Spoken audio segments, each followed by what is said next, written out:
Hey guys, it is Mike with Come Tonight. Welcome back to a very quick reaction video. I am already braced for this video to be demonetized because of my absolutely enormous erection since I get to talk about Steve Vai today. For those of you who have somehow missed the memo, he is my favorite guitar player and also my favorite songwriter. I believe people would probably give me the most shit about the songwriting part, and I think that you really don't have any clue of how to appreciate it. The man's songwriting prowess is off the charts. I've had a lot of you ask me about the creative process and about songwriting and what my process is. I am still constantly developing it, and I definitely do have a process to it, but a lot of it has to do with seizing the moment of inspiration. But I think I could address this very well in a video and also talk about something I love. It's kind of crazy because a lot of what Steve Vai talks about as far as his approach to songwriting, playing, and just his overall philosophy on music, I had figured a certain amount of that out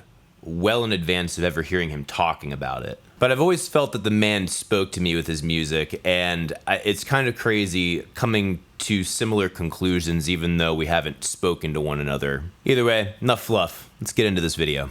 A singer sing this, or are you just hearing music?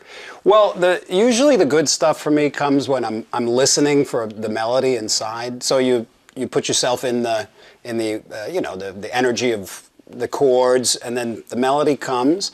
And usually I like it to speak like a vocal line. I've tried explaining this before, and I think that he did it better justice. When you're writing a melody, the first thing you need to do is get really familiar with the chords. Even people who say that they come up with the melody first very rarely don't have chords in mind behind that melody. You have to get so engrossed in what is happening sonically, what's happening rhythmically, where the accents are, and what emotion you're trying to convey so that your melody weaving in and out or sitting on top of this background speaks what you want it to speak.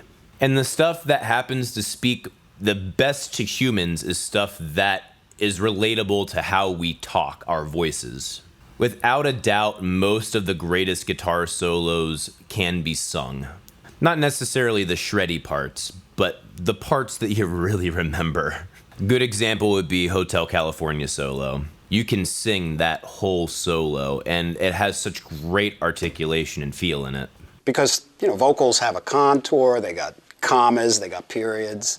Otherwise, you're just like, I could sit here all day and talk to you like this over and over at this speed and at this tone, and you're bored. A lot of people play like that, So. Yes, they do. That is the truth. That's what I've tried to explain to you guys as to why, guys like Vai and Satriani are separate from guys even like Tosin Abasi. Tosin Abasi is a freaking amazing guitar player. Really, really, really, really, really good.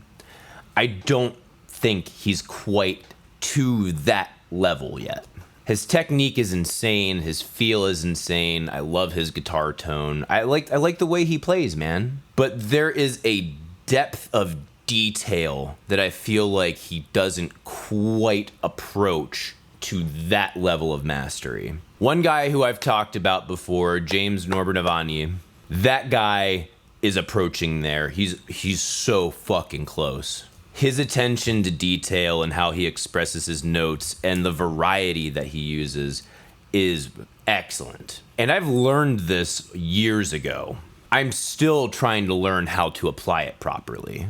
If you want to know the biggest difference between an average solo and a great solo, obviously note selection and rhythm are a big part of that, just like any other melody. But what really separates it hard: articulation, articulation, articulation. Every time. Are you going to slide into the note? Are you going to bend into the note? Are you going to do a run up to the note?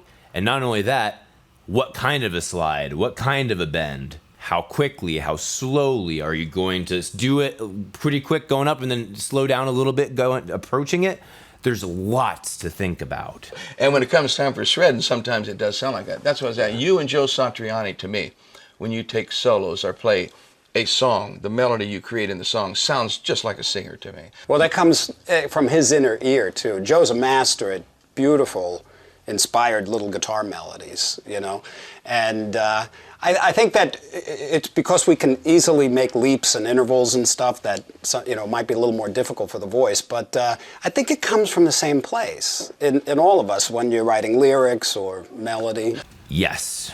That is specifically why it speaks to people easier, because we all have that common place. Not everyone thinks like a guitar player.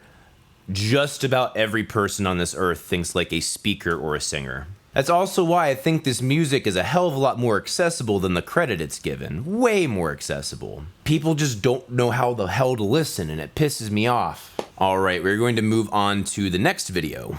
I compose for orchestras and symphonies, and you know, I understand how to write for a harp. You know, I mean, it's not that complex. You just have to understand that, you know, there's pedals involved, and they have to be able to move at a certain pace, and that the fingers have a certain stretch. To write something so a harp player, you know, can play it, you have to know which hand, and you know, and it's really not that difficult.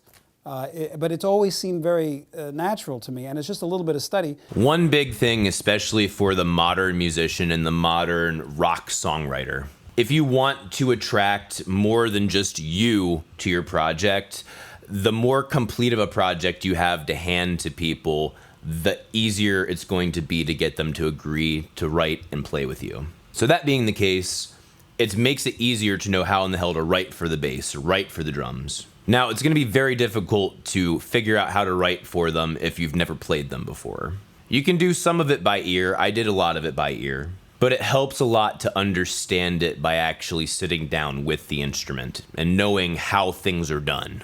You have to know what's impossible, what's not impossible, what actually feels natural to the player, and what would feel fun to the player, and something that would feel it's possible, but it's going to feel often weird. By having this YouTube channel and by being forced to make bass lines, I'm not a good bass player. I have been forced to learn how to write bass lines, and a lot of times I can do it better than a number of the bass players that I know. But of course, that's specifically for my style of music. That does not go across the board. They would whip my ass in other genres. Point being, if you're going to be writing songs, having the ability to write for the other instruments in your song is extremely important to your arsenal. If you show up and say, hey, I have riffs, unless you have a picture of what you want and you can express that very clearly to your other musicians, it's gonna be a slog, man. And not only that, half the time you will probably be disappointed with the product because it won't be how you imagined it.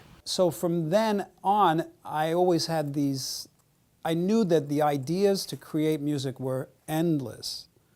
And that when a musician goes into that creative element, it's endless. And I always felt that I would never, ever, ever be without an idea. And I knew that I was capable, like anybody, of having a unique approach to grabbing whatever it is that's out there in the inspiration field and bringing it into creation, you know. So it's no problem being, you know, finding ideas. You just have to, I guess the prerequisite is to just know that they're there and that they're going to come out. If you have writer's block, don't worry. The ideas are there. He's 100% correct. It's really trying to figure out inspiration in order to bring them forth. It's trying to figure out how to let them spill out naturally. I've found that a lot of the best stuff that I write is stuck in my head before I ever touch a guitar. I have a clear idea of a song that would ease my emotional pain or itch immediately. And I'm like, this song doesn't exist. I need to figure out how to play this. Alternatively, sometimes if you just noodle for a while, you'll figure out something cool. You will stumble across something cool. So an addendum to what he's talking about, always record yourself when you're jamming. We have phones nowadays, people. It is not a difficult task. Always, always, always keep record, because if you play something and you forget how the hell you played it, you will be so pissed, and we have all done it. And now to our last video. Whatever energy you're focusing on when you're creating, you're perpetuating that in your lives. And I've recognized that because there's been times where I've focused on some really dark music, and it has an effect. And sometimes it feels good. That's the thing, you know. It feels good to be angry, and it feels good to feel like you're right, and that you have to fix this, and you have to fight it. I kind of agree with Steve to an extent. That is a very regular thing that musicians will do, especially since a lot of times musicians are born out of some of the worst life circumstances. It's a lot easier to, like I said, reaffirm your position than it is to try and grow from that. I think a great example of the type of art that he's talking about is the song Kim by Eminem. But let's follow this up here. Maybe part of the process of managing or dealing with those emotions.